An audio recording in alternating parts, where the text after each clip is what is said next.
Good evening to all of you. मैं विजय कुशवाहा। आज हमने गणना एपी पुलिस का 8वां प्रैक्टिस सेट, इससे पहले 7 किए और उससे पहले हमने 2 प्रैक्टिस सेट प्रीवियस ईयर्स के एक्चुअली पेपर किए थे। स्टार्ट करने से पहले आप लोगों से रिक्वेस्ट है, अगर लेक्चर अच्छा लगे तो प्लीज़ सब्सक्राइब कीजिएगा, लाइक कीजिएगा और दोस्तों को शेयर कीजिएगा। पहला क्वेश्चन शुरू करते हैं हम लोग। 34 to the power 2 3 1 plus 36 to the power 3 8 2, इसे डिवाइड करना है मुझे 35 से और क्या बताना है आपको, शेष बताना, रिमाइंडर बताना है। शेषफल पर में आपने पढ़ा होगा कि अगर मैं 3/5 को डिवाइड करूं तो मुझे 2 तरह के रिमाइंडर मिलते हैं। एक हमारा होता है नेगेटिव रिमाइंडर और एक हमारा होता है पॉजिटिव रिमाइंडर। 3 छोटा है 5 से, अंश छोटा है। जब ये छोटा होता है तो यही शेष मिलता है, ये हमारा पॉजिटिव रिमाइंडर कहलाता है। और अगर मैं 5 में से 3 माइनस कर दूं तो मुझे जो मिलेगा -2, वो हमारा क्या होता है, नेगेटिव रिमाइंडर मिलता है। नॉर्मली हम लोग पॉजिटिव, अपने सारे क्वेश्चन पॉजिटिव रिमाइंडर को यूज़ करते हैं, करके सॉल्व करते हैं। कैलकुलेशन अपनी आसान करने के लिए हम दोनों में से किसी का भी प्रयोग कर सकते हैं। -5/7 है, -5/7 है। वही अगर मैं -5 को 7 से डिवाइड करूँ तो मुझे रिमाइंडर क्या मिल सकते हैं। एक मुझे मिलेगा नेगेटिव रिमाइंडर सीधा-सीधा -5, क्योंकि ये 7 से छोटा है। और दूसरा 7 में से 5 जाके मुझे पॉजिटिव रिमाइंडर दे देगा, कितना देगा, 7 में से 5 घटाएँगे 2, ये मेरा पॉजिटिव रिमाइंडर है। हमारे रिमाइंडर 2 तरह के होते हैं, negative reminder, positive reminder. Calculation में हम जो हमारी कैलकुलेशन आसान करेगा हम उसका यूज़ करते हैं। अब जैसे देखिए, ये हमारे पास है 34 है, वो मैं 35 से डिवाइड करना, 34 टू द पावर कितनी है, 2 3 1 है। 24 34 है, ये 35 है, ये एक कम है, यानी मैं नेगेटिव रिमाइंडर का यूज़ करूँगा। इसकी पावर कितनी है, 231 है। माइनस है, पावर क्या हमारी ऑड है। जब ऑड होता है तो माइनस हमेशा माइनस में ही देता है। माइनस को कितनी बार भी गुणा कर लीजिए, अगर ऑड पावर है तो हमें माइनस ही मिलेगा। और 1 को कितनी बार भी गुणा कर लीजिए तो आपको 1 ही मिलना है। और एक हमारे पास, तो यहाँ पे हमें कितनी मिल गई, -1 मिल गई शेष।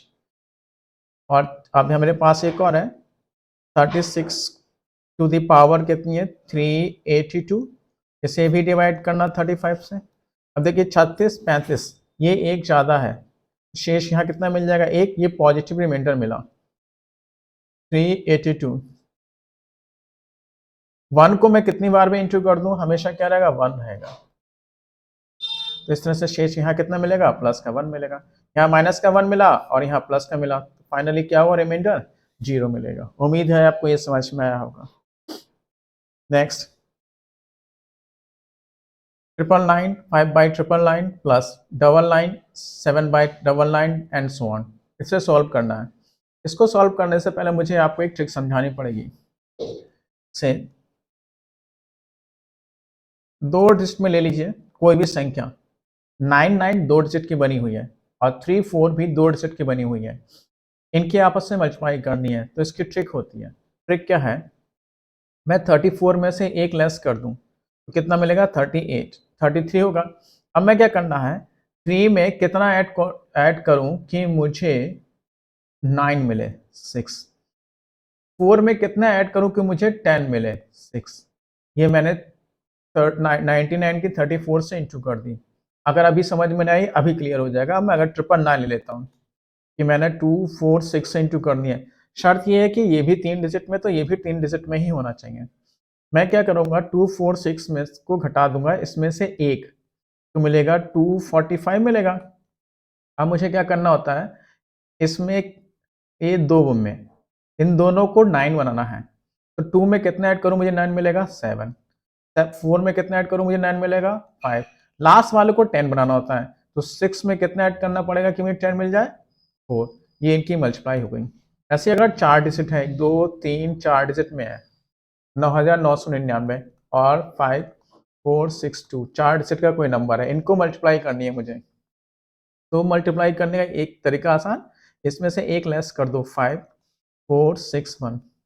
अब इन्हें मैंने इसमें ऐसा ऐड करना है कि मुझे 9 मिले और लास्ट वाले को ऐसा ऐड करना है इसमें कि ये 10 मिल जाए। 5 में कितना ऐड करूंगा मैं 9 मिलेगा 4। 4 में कितना ऐड करूंगा 5, 9 बन जाएगा। 6 में कितना ऐड करूंगा 3, 9 बन जाएगा। लेकिन 2 में कितना ऐड करूंगा मैं 8, ताकि ये 10 बने। तो इस तरह से ही हमने मल्टीप्लाई कर दी। तो बस यही था यहाँ पे। मैंने क्या किया 34 में से एक लेस किया 33। अब 3 में कितना ऐड करना है कि ये 9 बने 6। 4 में कितना ऐड करना है, लास्ट वाले को हमेशा 10 बनाना होता है 6, है ना। 99 को मैंने अगर 56 से मल्टीप्लाई करनी है तो मैं 56 में एक लेस कर दूं, बनेगा 54। अब 5 में कितना ऐड करूंगा 9 बनेगा 4। लास्ट वाले में 6 में कितना ऐड करूं कि मुझे 10 मिल जाए 4। उम्मीद है आपको ये समझ में आ गया होगा। अब आ जाइए,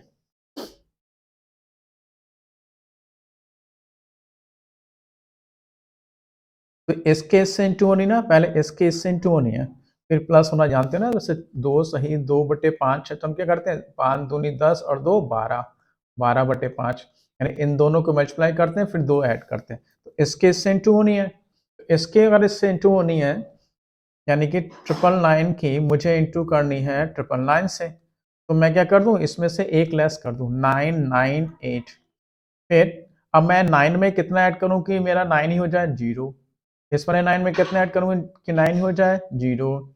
इस वाले 9 में कितना ऐड करूंगी ये 10 हो जाए 1। ये इसकी आपने मल्टीप्लाई कर दी। अब हमारे पास ये बचता है 5, तो मैं 5 ऐड करके कितना हो जाएगा 998006 हो जाएगा। ये तो हमारा इसकी कहानी खत्म। अब इसकी बात करते हैं, इसकी बात करते हैं। तो इसमें भी 99 की गुणा करनी है 99 से, इसमें से एक लेस कर दो 98। 9 में कितना ऐड करेंगे कि 0 हो जाए, 9 में कितना ऐड करेंगे कि 9 ही रहे तो 0। 9 में कितना ऐड करेंगे 10 हो जाए 1 हो गया। अब हमारे पास 7 और था, वो 7 और ऐड कर दीजिए, तो 9808 हो गया। अब ये तो पता 99 और 2 83, 99 2 83, ये 83 हो जाएगा सीधा सीधा। जोड़ना है हमें तो 99806, हाँ 99806 था, 8089 और हमारा 83 था। जोड़ लें 14 3 17, 8 6 14 3 17 7, ये ऑप्शन में नहीं है। सही किया मैंने, एक लेस किया 998001, ठीक है। इसमें 5 ऐड करके 6, 998006, 9801 8, 9808 हो गया 83, 83 हो गया, 981 2 83, 83 हो गया। 6 8 14 3 17 1 9 8 9 8 17 1007897। चलो इसमें नहीं है, 1007897 नहीं है, चलिए कोई नहीं, ये इसका आंसर होगा। नेक्स्ट थर्ड देखिए, इसको पहले लेते हैं 0.81, ये वर्गमूल है। वर्गमूल में क्या होता है, पहले तो आप 81 का वर्गमूल बनाएंगे जो आपको कितना मिलने वाला है 9। फिर वर्गमूल में क्या होता है, यहाँ पे पॉइंट लगा है 2 डिजिट पहले, तो वर्गमूल में क्या होगा आधे डिजिट पहले पॉइंट लगेगा, यानी कि 1 डिजिट पहले पॉइंट लगेगा। वर्गमूल का मतलब होता है यहाँ पे 2 जो से लिखा नहीं जाता, इसका मतलब है आधा, आधे डिजिट पहले। इसी तरह से हमारे पास ये है, ये क्यूब रूट है 0.027 है। पहले तो मैं 27 का क्यूब बना लूँ, क्यूब रूट जो कितना होता है 3 होता है। अब यहाँ पे कितना 1 2 3, 3 है 1/3 है ना, 1/3, तो इसका 1/3, 3 का 1/3 कितना होता है 1, यानी फिर भी फिर से आ गया 1 डिजिट पहले पॉइंट लगेगा। समझे, जैसे अगर आपका मान लो यही होता 27 2 3 4 5 6, यहाँ लगा होता आपका पॉइंट, तब क्या होता क्यूब रूट होता, तो 3 नहीं मिलता आपको। अब 3 यहाँ पे कितने डिजिट पहले पॉइंट लगा है 1 2 3 4 5 6 डिजिट, तो 6 का क्या कर देते हैं 1/3 कर देते हैं, यानी कि अब कहाँ लगेगा 2 डिजिट पहले पॉइंट लगता है, 1 2 डिजिट पहले पॉइंट लगता है। ये हमारे पास है। फोर्थ रूट है किसका? 0.0081। फोर्थ रूट है, ये किसका फोर्थ रूट होता है? 3 का, है ना। 3⁴ कितनी होती है? 81 होती नहीं होती है। अब इसका मतलब है फिर से वही, ये 4 है, इसका मतलब यहाँ पे कितने 1 2 3 4, तो 4 का 1/4 करेंगे तो यानी कितने का, एक डिजिट पहले पॉइंट लगेगा। तो 9 3 12 3 15 यानी 1.5 आपका आ जाता है।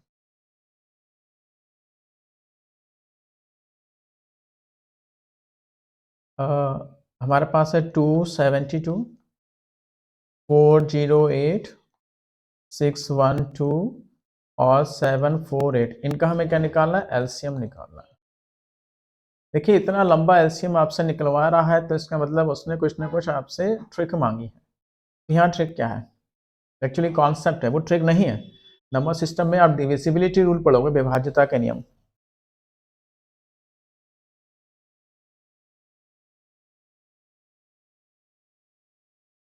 ये पढ़ोगे आपने। 3 से कोई संख्या कब कटती है, 4 से कब कटती है, 9 से कब कटती है, 11 से कब कटती है, ये सब आपने नियम पढ़े होंगे। बस उसी का रूल एलसीएम में समझ लीजिए। लगभग 80% क्वेश्चन आपके वैसे ही बन जाता है। 80 नहीं, चलो मैंने माना 60% आपके वैसे ही बन जाते हैं, सिर्फ अगर आपको विभाज्यता के नियम पता है। चलिए देखिए, अब एक बात समझिए, ये हमारे पास अंश है और ये है हर। ये हमारे पास न्यूमरेटर है और ये हमारा डिनोमिनेटर है। ये हमारा भाज्य होता है और ये हमारा भाजक होता है। अगर भाजक 4 से कट रहा है तो भाज्य भी 4 से कटना जरूरी है, कटेगा ही कटेगा। अगर ये 5 से कट रहा है भाजक, तो भाज्य भी हमारा 5 से कटेगा ही कटेगा। अगर ये 3 से कट रहा है तो भाज्य भी 3 से कटेगा ही कटेगा। ये नियम होता है इसका। तो अब देखें, इनका एलसीएम ही तो निकालना है, इनका एलसीएम ही तो, इनमें से कोई ना कोई हमारा आंसर होगा। एलसीएम क्या होता है? भाज्य की तरह काम करता है, और ये सब क्या होते हैं? भाजक होते हैं। इनका एलसीएम कौन होगा? इनका जो भी एलसीएम होगा वो इनके लिए भाज्य का काम करेगा, डिविडेंड का काम करेगा। और ये सब किसके काम करेंगे? डिवाइजर की तरह काम करेंगे, भाजक की तरह काम करेंगे। इसका मतलब है जिस संख्या से ये भाजक कटेंगे उस संख्या से उनका एलसीएम भी कटना चाहिए। बस यही कॉन्सेप्ट है हमारा। अब देखिए ध्यान से, ये 408 को आप पकड़ लो। ये 408 क्या है? इसके अंतिम 2 अंक 4 से कट रहे हैं, इसका मतलब ये संख्या 4 से कटेगी। जब ये 4 से कटेगी तो हमारा जो आंसर होगा एलसीएम, वो भी 4 से कटना चाहिए। 4 से कटने का नियम यही होता है, किसी संख्या के अंतिम 2 अंक अगर 4 से कट रहे हैं तो पूरी संख्या 4 से कट जाती है। तो इसके अंतिम 2 अंक 4 से कट रहे हैं। अब देखो, इसके भी 4 से कट रहे हैं, इसके भी 4 से कट रहे हैं, इसके 4 से नहीं कट रहे हैं, तो ये हमारा ये ऑप्शन हो नहीं सकता। इसके भी 4 से कट रहे हैं। एक ने तो 4 के नियम ने एक को तो फेल कर दिया। ठीक, अब और समझिए, इसको पकड़ लीजिए। देखिए ये क्या है? 272, इनके अंकों का योग कीजिए। नहीं नहीं, ये तो 4 के नियम से बनेगा 2 से। हाँ जी, ये पकड़िए। देखिए ये है 612, अंकों का योग कितना है इसका? 9। आप इनको जोड़ोगे, 6 7 और 2 9, आपने जोड़ दिया 9। तो यदि किसी संख्या के अंकों का योग 9 से कट रहा है तो पूरी संख्या 9 से कट जाएगी। जैसे 5 8 6 1 4, ये संख्या 9 से कटेगी या नहीं कटेगी? चेक कर लीजिए, 9 से कटेगी नहीं कटेगी। 1 और 8 9 बनता है, कट जाएगा। 5 4 9 बनता है, कट जाएगा। इसको लेते हैं 6 3 9 बनना है, कट जाएगा। जब ये 9 से कट रही है तो पूरी संख्या भी 9 से कटेगी। ये 9 का नियम सा होता है काटने का। तो आपने देखा, जब 612 9 से कट रही है, भाजक 9 से कट रहा है, तो हमारा भाज्य यानी एलसीएम भी 9 से कटेगा। तो चेक कर लीजिए, 9 8 2 10 18, ये नहीं कट रहा भाई। 8 2 9 कट रहा, हटाओ। 8 2 10 18 कट रहा है। 9 कट रहा है। 6 8 14 14 6 20 2 22, ये भी नहीं कट रहा है, यानी कि आंसर क्या हो जाएगा हमारा? तो इसने किसने बनाया? 4 के नियम ने बना दिया और 9 के नियम ने बना दिया। 4 का नियम क्या कहता है? अंतिम 2 अगर अंक 4 से कट रहे हैं तो पूरी संख्या 4 से कटेगी। 9 का नियम क्या कहता है? अंकों का योग अगर 9 से कटा तो पूरी संख्या 9 से कट जाएगी। तो एलसीएम एचसीएफ चैप्टर पढ़ने से पहले आप विभाज्यता के नियम को पढ़ लीजिए, बेसिक बनाता है वो। नेक्स्ट, ए टू बी कितना दे रखा है हमको, A to B 1/2 is to 2/5। Simple कर लें इसको, क्रॉस करके इधर आएगा, ये इधर आएगा क्रॉस करके, तो a is to b हमें कितना मिल गया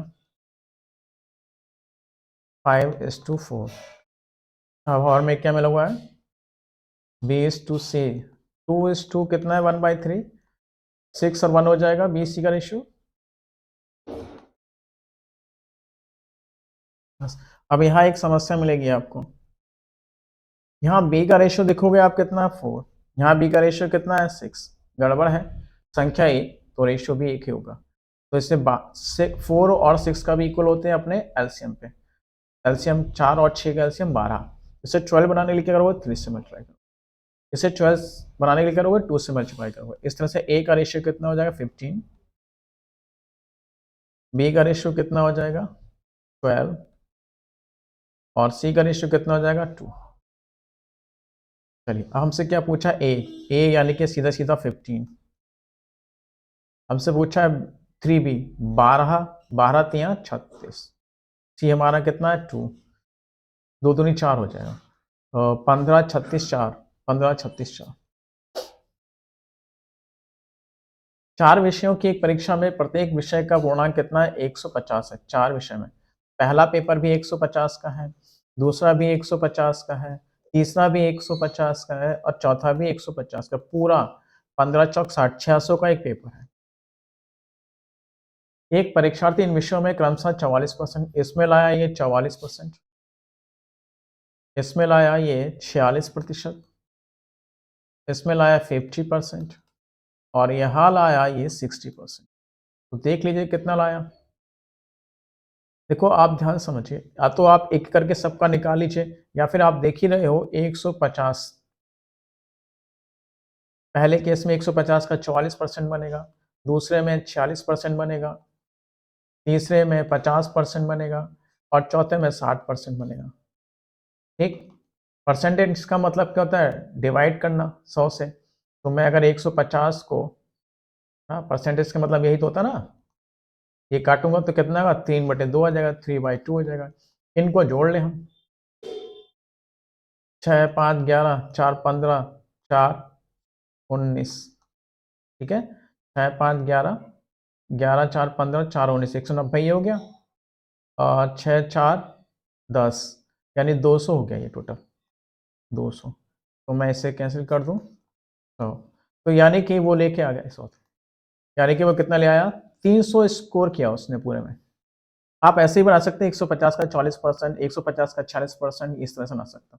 तो अब तक इसने स्कोर कर लिया कितना 300।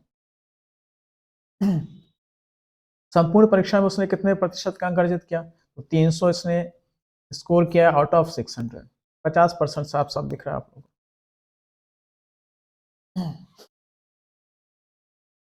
5 विषयों की एक परीक्षा में 3 विषयों में से प्रत्येक का पूर्णांक कितना है 200। पहले 3 का है 200, पहले 3 का क्या है 200, अंतिम 2 का पूर्णांक कितना है 250, 250 250। देखा जाए पूरे पेपर कितने पेपर के थी, कितने मार्क्स की थी, 4 6 8 10 और 11, 1100 की थी। पूरा पेपर 1100 नंबर का था। पहले 3 विषयों में ये लेके आया 55%, तो 100 पे 55 तो 200 पे 110 नंबर ले आया 65%, 100 पे 65 तो 200 पे 130, 60% अर्जित किए, 120 रुपये यहाँ अर्जित किया। टोटल अब तक कितना ले आया ये 300 360, अब तक ये अर्जित किया इसने 360 मार्क्स। ठीक है, पहले 3 सब्जेक्ट्स में इसने 360 स्कोर कर लिया। अब कह रहा है अंतिम 2 विषयों में वह औसतन कितने अंक अर्जित करे। भाई अंतिम 2 विषय यहाँ पे कितने अंक अर्जित कर ले कि संपूर्ण परीक्षा में उसे 60% अंक मिले। तो 1100 का पेपर था, तो 1100 का 60% चाहिए था, परसेंटेज से 2 जीरो गया कैंसिल, 660 चाहिए पूरे पेपर में, पूरे पेपर में 660 चाहिए। 360 ला चुका, अभी चाहिए कितना? तो 660 में से मैं अगर 360 घटाता तो 300 चाहिए होगा, नहीं होगा अभी? तो इसे 300 इसमें से चाहिए होगा 300, तो अंतिम दो पेपर 250 250 500 में लाना है इसे।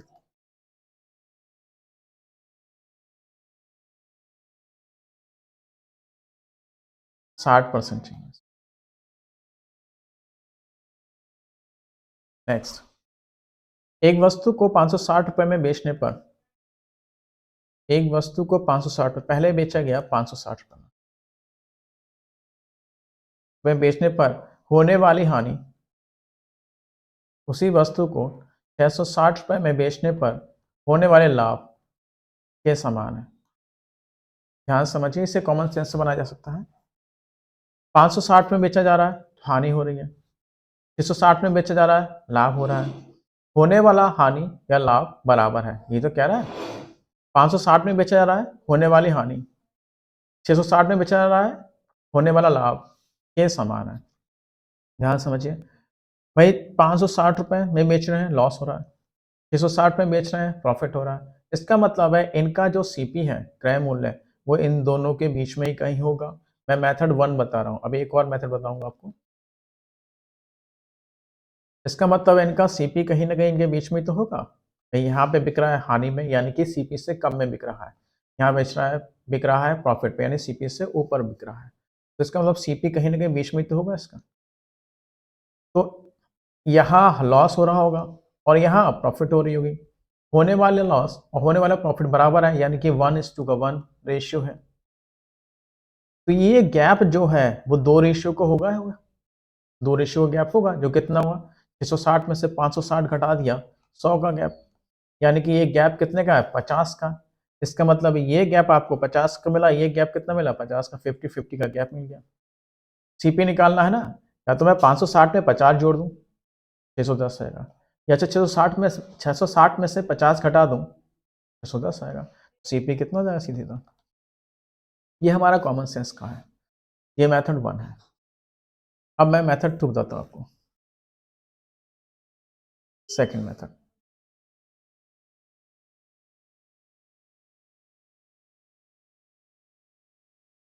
एक बार बेचा जा रहा है उसको 560 रुपए में, फिर बेचा जा रहा है उसको 660 रुपए में।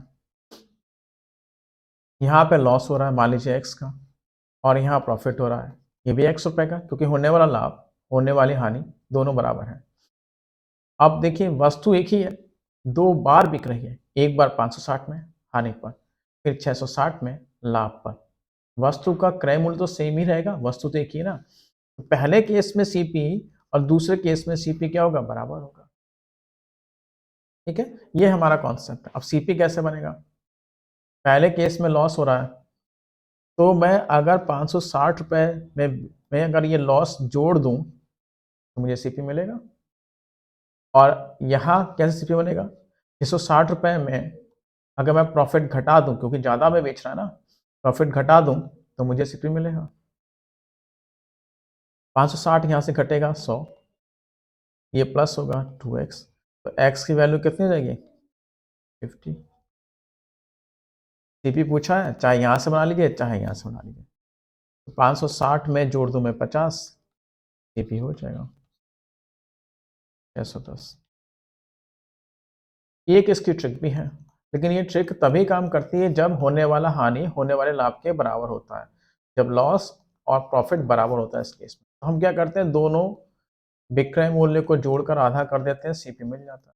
दोनों विक्रय मूल्य को जोड़ के आधा कर दिया, सीपी, यही आएगा 600। ये इसका फॉर्म ट्रिक है, फॉर्मूला है। नेक्स्ट, एक वस्तु को 720 रुपये में बेचा है, मुझे ये वाला मेथड पसंद है। एक वस्तु को 720 रुपये में बेचा है, तो उसमें होने वाली हानि, उस वस्तु को 880 बेचने पर 880 में बेचा है। होने वाली हानि, लाभ का 1/3 है, लॉस कैसा है? प्रॉफिट का 1/3 है, यानी प्रॉफिट अगर 3 रुपये हो रहा तो लॉस 1 रुपये हो रहा है। सीपी मैंने बताया था आपको कहीं ना कहीं बीच में तो होगा, क्योंकि यहाँ बीच में क्यों होगा? क्योंकि ये सीपी से कम करके बेची जा रही है, क्योंकि लॉस हो रहा है। ये सीपी से बढ़ाकर बेच रही है, प्रॉफिट हो रहा है ना, इसीलिए। तो एक यहाँ मिलने वाला है और 3 लॉस 1 का, तो प्रॉफिट कितने का हो रहा होगा? 3 का। तो ये रेशियो की वैल्यू कितनी है? 4। तो मैं 880 में से 4 रेशियो कैसे मिलेंगे? मैं 880 में से 720 घटा दूं, जो 160 होगा। तो 4 रेशियो की वैल्यू कितने होगी? 160। एक रेशियो की वैल्यू बनाते हैं 40। तो 720 में मैं 40 रुपये जोड़ दूं, मुझे सीपी मिल जाएगा। नहीं, 40 तो है। 720 में मैं 40 रुपये जोड़ दूं, कितना जाएगा? 760। बाकी दोनों मेथड से आप अपने आप बना लीजिए, दूसरे मेथड से आप अपने बना लीजिए।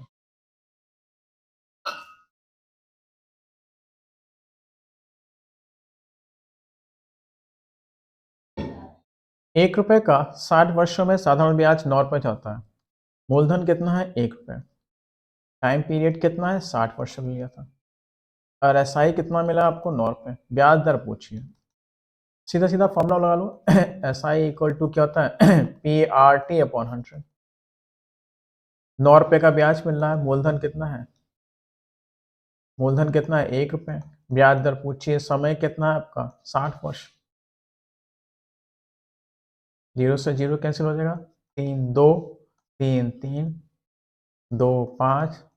ब्याज दर कितना हो जाएगा? ये इधर आके इंटू का 15% हो जाएगा। बेसिक फॉर्मूला है, आप बिना फॉर्मूले को ही बना सकते हैं इसको। बिना फॉर्मूले कैसे बनाएंगे?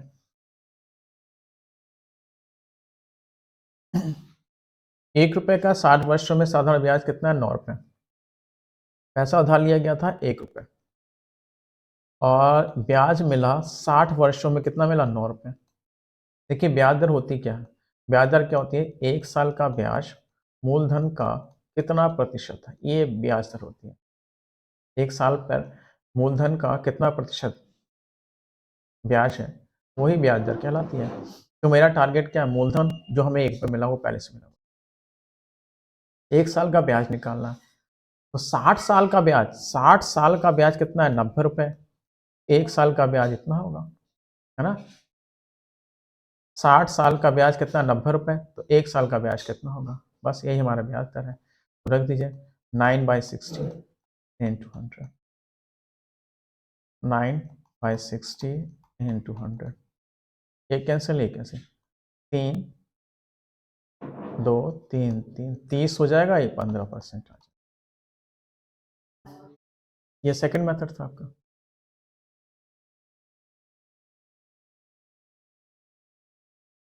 मैं इसी का यूज़ करता हूँ, फॉर्मूले का यूज़ ना के बराबर। पूरी मैथ्स खत्म कर देता हूँ, फॉर्मूले का यूज़ कम करता हूँ मैं। बस एडवांस मैथ्स में फॉर्मूले का यूज़ होते हैं। थोड़ा बहुत हो गया।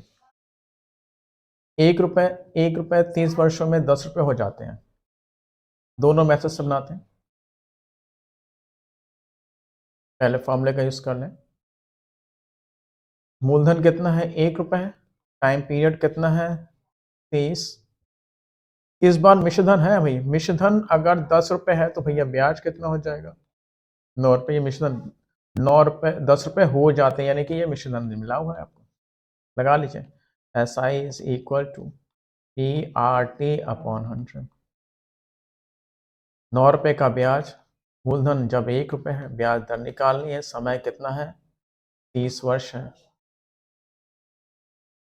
1 0 1 0 3 3 9 30।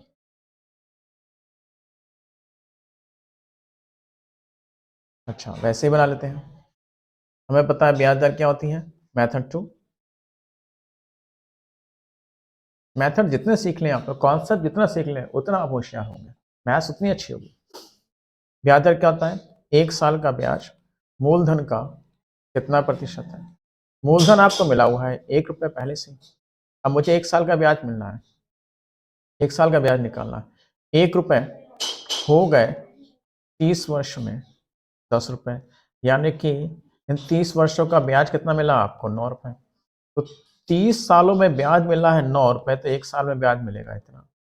9/30 इंटू 100। इसे सॉल्व करेंगे वही आएगा 30 वर्ष।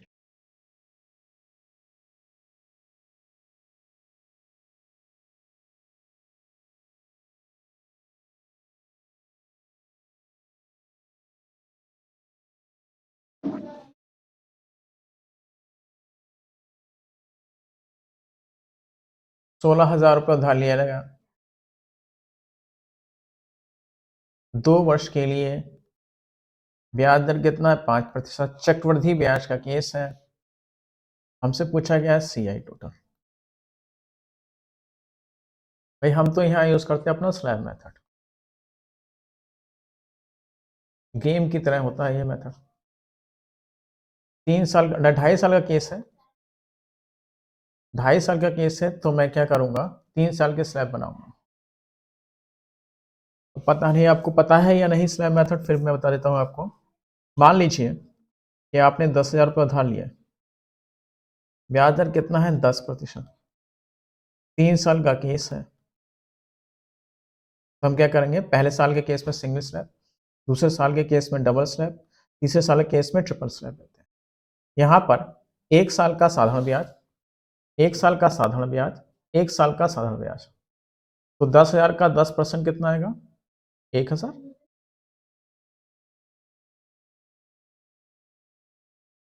1,000,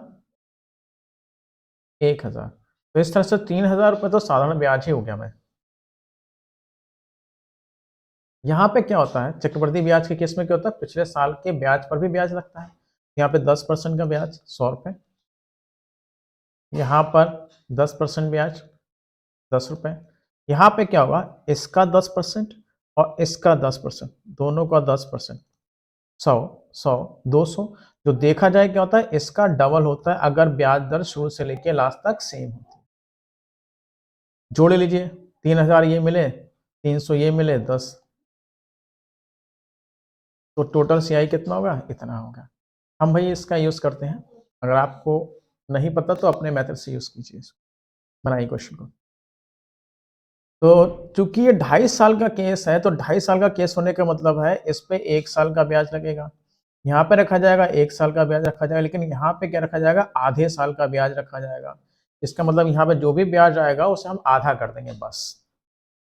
तो 16,000 का 5% निकालना है। 16,000 का, देखिए ध्यान से समझिए, ये 16,000 है, इसका अगर मैं 10% बनाता हूँ, 10% में केस में क्या होता है, 10% के केस में क्या होता है, सिर्फ एक जीरो हट जाता है। 10% में क्या होता है, सिर्फ एक जीरो हट जाता है, 1600 हो जाएगा। और अगर मुझे इसका 5% बनाना है तो क्या करूंगा मैं, एक जीरो हटा के 1600 10%, तो आधा 800 कर दूंगा, है ना। जैसे मान लीजिए 460 है, मुझे इसका 5% बनाना है, मुझे इसका 5% बनाना है, तो मैं क्या करूंगा, पहले 10% बना लूंगा। 10% का मतलब जीरो कट गया, 46 रुपये, 5% आधा 23 रुपये। तो 16,000 का मुझे 5% बनाना है, तो पहले एक जीरो हटा दिया, ये हो गया 10%। अब 1600 बचा, 1600 का आधा 5% होगा ना, यानी कि 800। ये 5% 800, यहाँ 800, लेकिन यहाँ मुझे क्या करना है, आधा करना है, क्योंकि यहाँ आधे वर्ष का रखना है। यहाँ पे आइए, यहाँ पर भी 5% रखना है। 5%, पहले 10% बनाएंगे 80, 5% हो गया 40। यहाँ पे हमने बताया था शुरू से लेकर लास्ट तक दुगना हो जाता है, दुगना रखते हैं जब ब्याज दर सेम होती है। तो यहाँ पे 5%, 5 चौक 20, 10% गया, जीरो बचा 4, 10% 4, तो 5% 2, यहाँ पे भी आधा, यहाँ पे भी आधा, तो यहाँ बचेगा आपका 400, यहाँ बचेगा 40 और यहाँ बचेगा 1। देखिए वैसे तो आप सबके 0 0 0 है, किसके इकाई का अंक एक किस में आ रहा है, यही आ रहा है, तो यही होगा आपका, जोड़ लीजिएगा आप उसको, है ना। मैं अगर जोड़ूंगा सबका यूनिट प्लेस 1 है, 1 है, 1 है, 1 है, 1 है, यहाँ यूनिट प्लेस 1 आ जाएगा, सॉरी सबका 0 0 है ना, जब 1 ऐड करने पे 1 हो जाएगा, तो एक ही में और किसी में है। अगर होता और भी तो मैं जोड़ लेता पूरा। मूलधन कितना है, 24,000 रुपये। टाइम पीरियड कितना है, 1/2। रेट ऑफ इंटरेस्ट कितनी है, 6%। रेट ऑफ इंटरेस्ट कितनी है, 6%। छमाही दे है बस, अब ये ध्यान रखना, ब्याज कैसा, छमाही दे, सीआई निकालना टोटल, और इस बार क्या देगा, छमाही दे ब्याज है। छमाही होने का मतलब यह है कि अब हर साल में 2 बार देना है। जब हर साल में 2 बार देना है तो हम क्या करेंगे, समय को दुगना कर देते हैं, 3 वर्ष हो जाएगा। और बैलेंस बनाने के लिए ब्याज दर क्या करते हैं, आधी कर देते हैं, 3% हो जाए, यानी कि हमारा वही 3 साल का केस, 3 साल का केस हो गया। और ब्याज दर कितनी होगी, 3%। बस। तो 24,000 का 3%, 24,000 का 3% निकालना है। 24,000 का 3%, परसेंटेज क्या करोगे, 2 जीरो चला जाएगा, 24 3 72, 720 रुपये जाएगा, 720, 720, 720। ठीक, इस पे इसका 3%, जीरो ये रहेगा, 3 दूनी 6, 3 सत्ते 21, 2 पॉइंट नीचे, नीचे दुगना होता है, यानी कि 216 का होना 432, 432 कितना आएगा। फिर यहाँ पे इसका 3% होगा,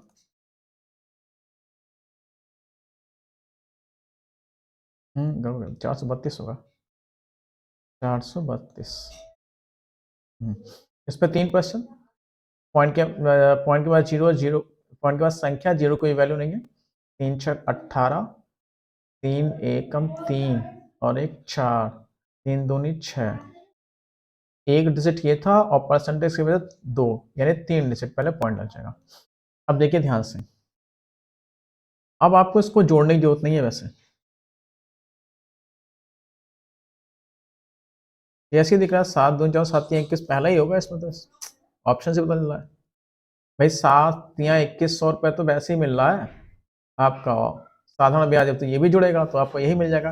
नॉर्मली हम जोड़ते हैं क्या है, ये पॉइंट वाले जोड़ लेते हैं, जैसे 0.60 था, 0.2 था, 0.648 था, इनको जोड़ लेते हैं, 8 4 6 6 12 2 14, तो यहां से पता चल जाता है, इतने से आपको क्लियर हो जाता है कि आपका आंसर कौन सा होगा।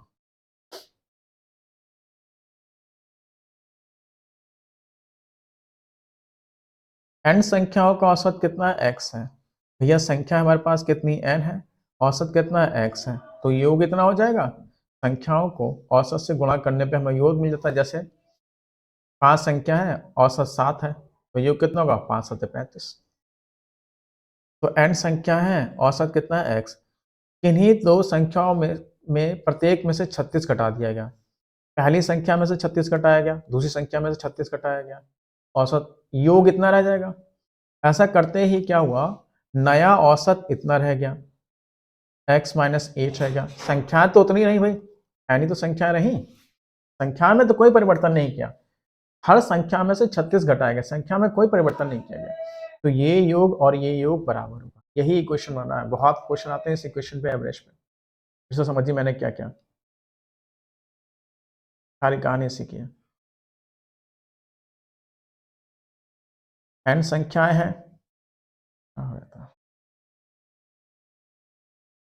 n संख्याएं हैं, औसत कितना है, इतना, योग इतना हो गया संख्याओं का, प्रत्येक संख्या में से 36 घटाया गया, पहले में से भी 36 घटाया गया, दूसरे में से भी 36 घटाया गया, ये नया योग बचा। ऐसा करते ही औसत में क्या हुआ, औसत जो हमारी x थी उसमें से 8 क्या हो गई, घट गई, लेकिन संख्याएं तो उतनी नहीं, तो नया योग इतना हो गया, तो ये इक्वल टू, दोनों इक्वल होंगे ना,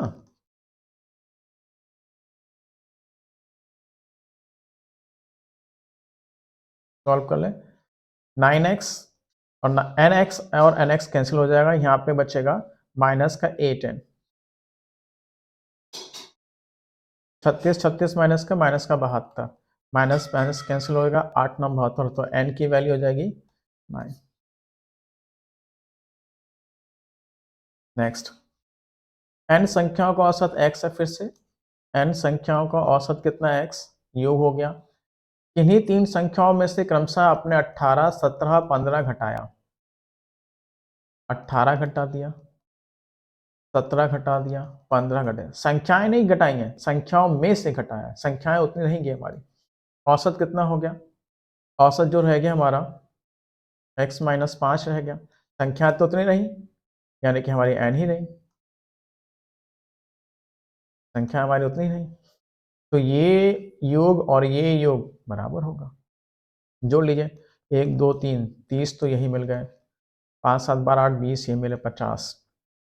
तो एन एक्स माइनस का 50 is equal to N X minus का एन एक्स कैंसिल हो जाएगा, 5 10, तो एक्स एन की वैल्यू कितनी हो जाएगी, 10 हो जाएगी। नेक्स्ट, एक काम को जितने समय में कर सकता है, बी उसके 1/3 समय में 1/4 काम को कर सकता है। यदि दोनों मिलकर उस काम को 8 दिन में कर सकते हैं, तो ए अकेला उससे कितने दिन में करेगा। ये आपने पढ़ा होगा question, m1 t1 upon w1 is equal to m2 t2 upon w2, है ना। इस पे बहुत सारे क्वेश्चन आते हैं, बहुत सारे किए होंगे आपने। बस वही है, ए एक काम को जितने समय में करता है, बी उसके 1/3 समय में 1/4 काम को करता है। बस ये पूरा उठा के ले जाइए इधर इंटू में, ए इंटू 1/4 हो जाएगा, बटे में था ना, इधर नीचे बटे में था, इधर इंटू में हो जाएगा। इधर क्या होगा, बी बाई 3 हो जाएगा। तो ए का रेशियो 4, बी का रेशियो 3, तो ए का रेशियो 4 हो गया और बी का रेशियो 3 हो गया। ये एक्चुअली इनकी एफिशिएंसी का रेशियो है, कार्यक्षमताओं का रेशियो है। ये इनकी कार्यक्षमताओं का रेशियो है। अब हमें पता है क्या जाने वाला कार्य किस पर निर्भर करता है, वर्क होता है टाइम इंटू एफिशिएंसी, और वर्क टाइम कैसे बनता है, वर्क अपॉन एफिशिएंसी, है ना। ये और ये यहां से वर्क बना दे, कार्य 8 दिन में करते हैं, दोनों मिलकर उस कार्य को 8 दिन में करते हैं, यानी कि ए और बी के थ्रू हम वर्क बनाते हैं, क्योंकि इतना काम है। ए और बी 8 दिन में टोटल कितनी एफिशिएंसी इनकी, 4 और 3 7 एफिशिएंसी, इतना काम करते हैं। अब टाइम निकालना है किसके द्वारा, ए अकेले से कितने दिन में करेगा, ए के द्वारा। तो 8 इंटू 7 काम ए के द्वारा किया जाना है, तो ए की एफिशिएंसी कितनी है, 4 4 दूनी 8, 2 7 14 40।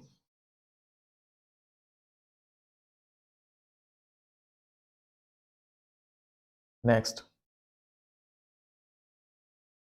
ए एक काम का 1/3 भाग को जितने समय में कर सकता है, बी उसके 1/4 भाग को 2/3 समय में कर सकता है। बस इक्वेशन बनाना है आपने, और कुछ नहीं है। ए एक काम के 1/3 भाग को जितने समय में कर सकता है, बी उसके 1/4 भाग को 2/3 समय में करेगा। देखिए ये पूरा उठकर इधर इंटू में आ जाएगा, और ये पूरा उठकर इधर ले आइए, ए हो जाएगा 1/4, ये हो जाएगा बी इंटू 2/3 इंटू 1/3, यहाँ से a/4 is equal to 2b/9, b उठा के इधर ले आइए, a अपॉन हो जाएगा, सॉरी 2 उठा के लेके आना है, a/8 is equal to b/9, यानी इनकी ये एफिशिएंसी हो गई, efficiency of A and B कितनी हो गई, 8:9 के रेशियो में। अब वही फिर से वर्क बनाइए, किसके द्वारा बनाना है, दोनों मिलकर उस कार्य को 18 दिन में करते हैं, तो दोनों के द्वारा 18 दिन में कितना काम किया गया, 8 और 9 17 एफिशिएंसी के साथ इतना काम किया।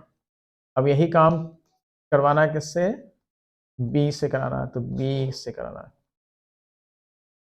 यही काम कराना है बी से, तो बी की एफिशिएंसी कितनी मिली थी, 9 से डिवाइड कर दीजिए, 17 दूनी 14।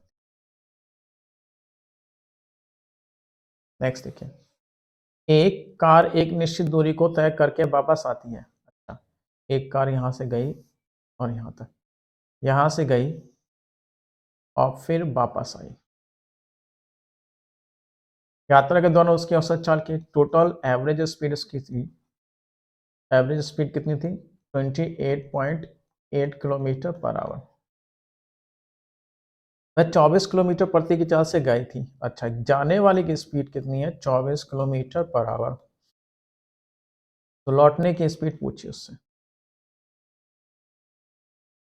देखिए ध्यान से, मेरे पास कई मेथड है, लेकिन ये जो बना है क्वेश्चन वो एक फॉर्मूले पे बना है, तो फॉर्मूला ही यूज बताना पड़ेगा मुझे। औसत क्या चाल क्या होती है, जब दो इक्वल, जब सेम डिस्टेंस से, दो इक्वल नहीं, जब दो इक्वल डिस्टेंसेस कवर की जा रही हैं, सेम डिस्टेंस कवर की जा रही हैं, एक v1 चाल से और एक v2 चाल से, तो उनकी औसत चाल कैसे बनती है, 2 v1 v2 upon v1 plus v2। वैसे मैं फॉर्मूला नहीं बताता हूँ, लेकिन इस क्वेश्चन को बनाया ही गया इसी के बेस पे। रख दीजिए औसत चाल कितनी है, 28.8।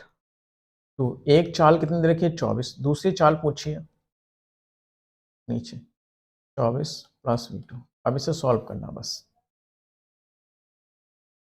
पॉइंट हटा दें, नीचे रख दें, काटिए, 12 दूनी 24, 12 दूनी 24, 12 चौक 48, 4 छिंग 24, बस ये बचेगा 3 और ये बचेगा क्रॉस, क्रॉस इंटू करना पड़ेगा, 24 थी 72 प्लस 3v 5v2, ये बचेगा 2v2 36, 36 किलोमीटर पर आवर।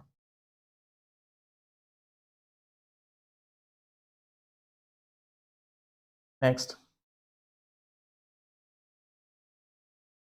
एक कार एक निश्चित, वही सेम क्वेश्चन है, गई और लौटी, गई और लौटी, औसत चाल क्या थी इसकी, 19.2 किलोमीटर पर आवर। 24 की स्पीड से गई, पूछने वाले की स्पीड पूछी, वही फॉर्मूला ऊपर कर दें, एवरेज स्पीड, दो समान डिस्टेंसेस कवर की जा रही हैं, एक v1 चाल से तो एक v2 चाल से,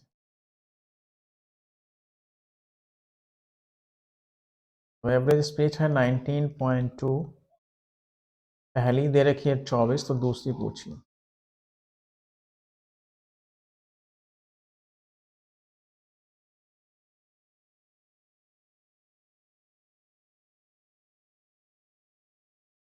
पॉइंट हटा दें, नीचे कर दें, 12 दूनी 24, 12 1 7, 12 छिंग 72, 4 चक 16, 2 दूनी 2 पंजे 10, 24 दूनी 48 plus 2b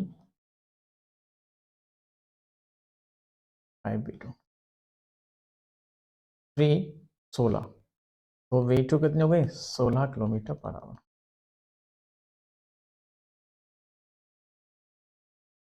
next last question है, एक वृत्ताकार मार्ग का क्षेत्रफल 154 वर्ग मीटर है, यदि उसकी बाह्य त्रिज्या की माप 15 सेंटीमीटर है, तो उसकी आंतरिक त्रिज्या की माप क्या होगी।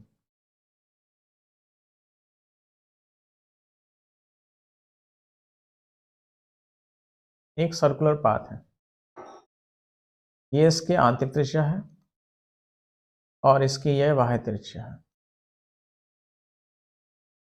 तो अब इस सड़क का क्षेत्रफल क्या होता है,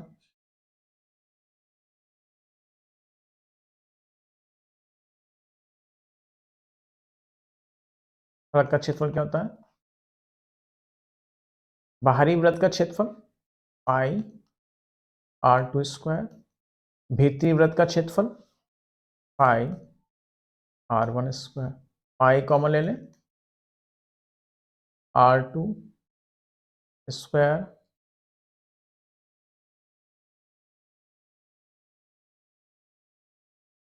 r1,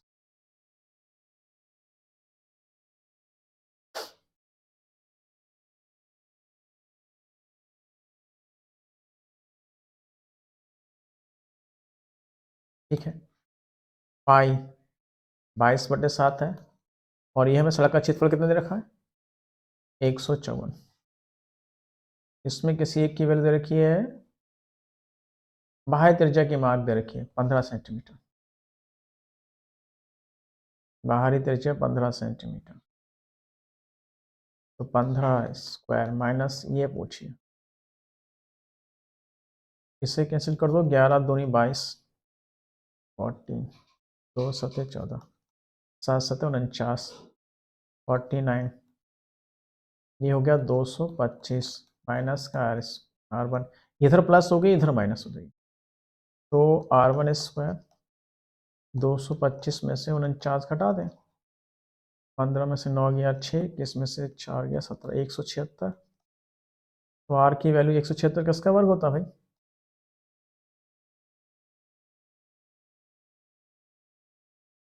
किसी का नहीं होता, अंडर रूट ही रहेगा,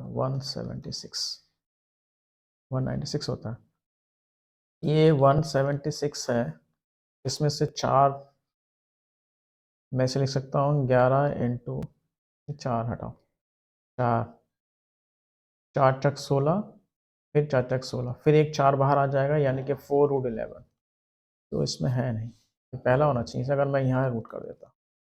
चलिए कोई नहीं, आज के लिए इतना है काफ़ी। Thank you very much, good night all of you.